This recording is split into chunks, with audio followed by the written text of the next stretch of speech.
भारत मंडपम में वीर बाल दिवस कार्यक्रम, प्रधानमंत्री मोदी ने समारोह में की शिरकत। प्रधानमंत्री मोदी ने बच्चों से की बातचीत, 17 बहादुर बच्चों को मिला राष्ट्रीय बाल पुरस्कार।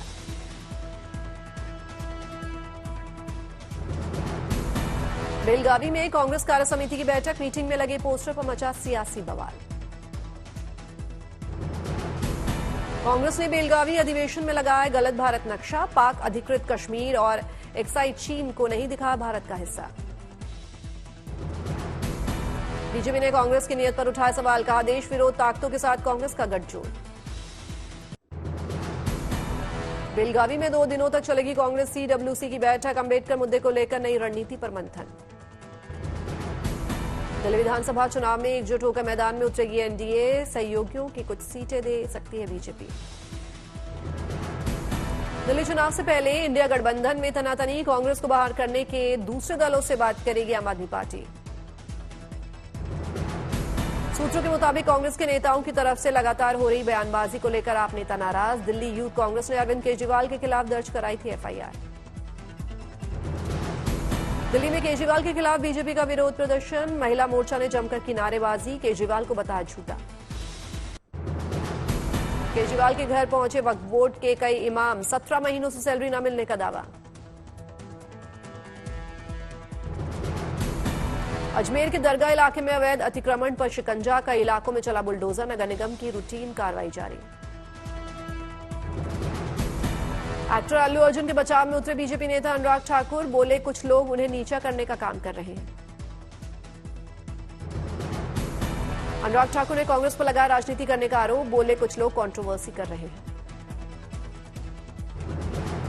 किसी कंट्रोवर्सी को खड़ा करने की बजाय प्रयास होना चाहिए कि संवाद हो, सुरक्षा का ख्याल रखा जाए, ना कि राजनीति की जाए। संभल में रानी की बावड़ी के छठे दिन भी खुदाई जारी, 30 फीट तक खुदाई करने की है योजना। 12 फीट खुदाई के बाद दिखाई दी बावड़ी की पहली मंजिल का तला। पहली मंजिल की सफाई होने के बाद मिट्टी में दबी दूसरी मंजिल की होगी खुदाई। संभल को लेकर जिलाधिकारी राजेंद्र का बयान, कहा हमें इस इतिहास को संरक्षित और फिर से स्थापित करना चाहिए। क्या संभल बनेगी तीर्थ नगरी के सवाल पर बोले डीएम, क्या स्थानों को सुरक्षित करेंगे तो अपने आप में ये पर्यटन बढ़ेगा और तीर्थ नगरी बनेगी संभल। संभल में 4 दशक के बाद खुले शिव मंदिर में की गई सुबह की आरती, दर्शन के लिए पहुंचे श्रद्धालु। बिहार में आगामी चुनाव से पहले आरजेडी विधायक का बड़ा बयान, भाई वीरेंद्र बोले नीतीश कुमार सांप्रदायिक शक्तियों को छोड़कर आएंगे तो हम स्वागत करेंगे।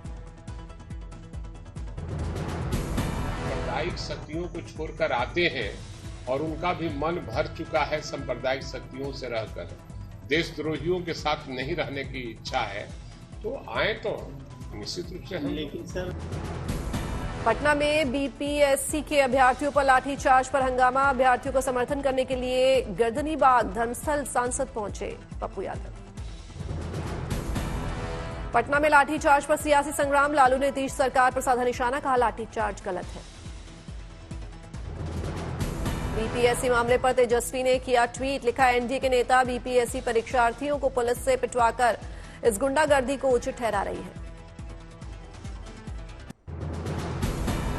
बीजेपी को इस साल जमकर मिला चंदा, साल 2023 से 24 में लोगों, ट्रस्टों और कॉरपोरेटर घरानों से मिले कुल 2,244 करोड़ रुपए। कांग्रेस को मिली करीब 289 करोड़ रुपए का चंदा, पिछले साल की तुलना से 200 करोड़ ज्यादा। बीजेपी और कांग्रेस को सबसे ज्यादा चंदा प्रूडेंट इलेक्टोरल ट्रस्ट से मिला, जिसमें बीजेपी को 723 करोड़ रुपए और कांग्रेस को 156 करोड़ रुपए मिले।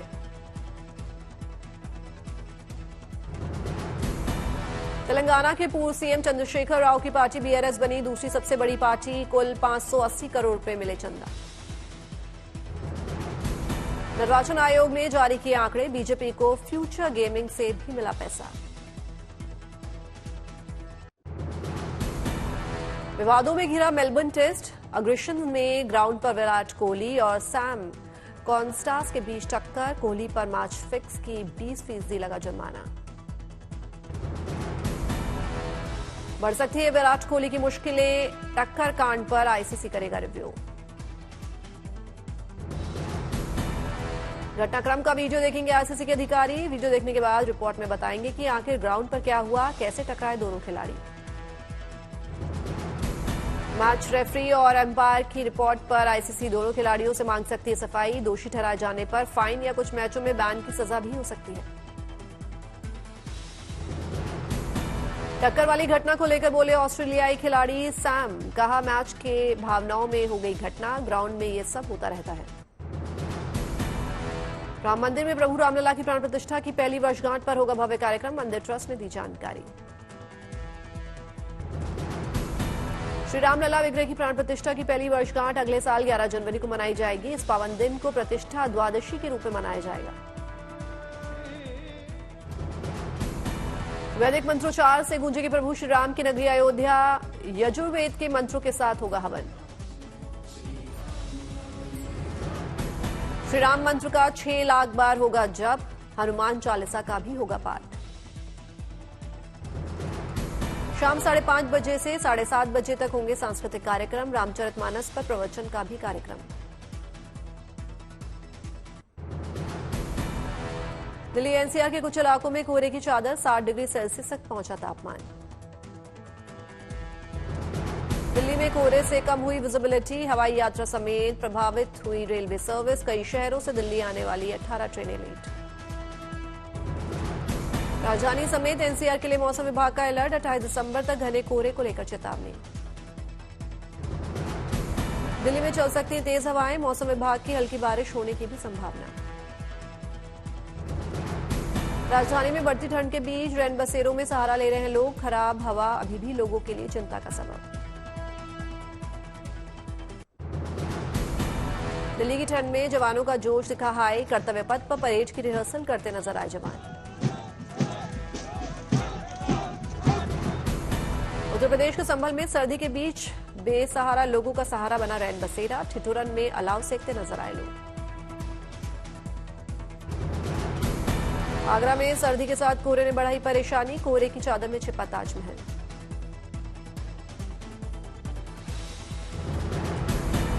रामनगरी अयोध्या में भी दिखी कोहरे की चादर, कम विजिबिलिटी ने बढ़ाई राहगीरों की परेशानी। जयपुर में भी दिखी कोहरे की परत, विजिबिलिटी ने बढ़ाई लोगों की परेशानी।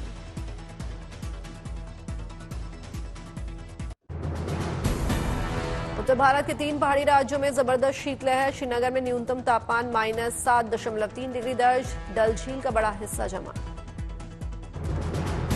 जम्मू कश्मीर के डोडा में बर्फबारी से सड़कों पर जमी बर्फ, रास्ता साफ करने में जुटा प्रशासन।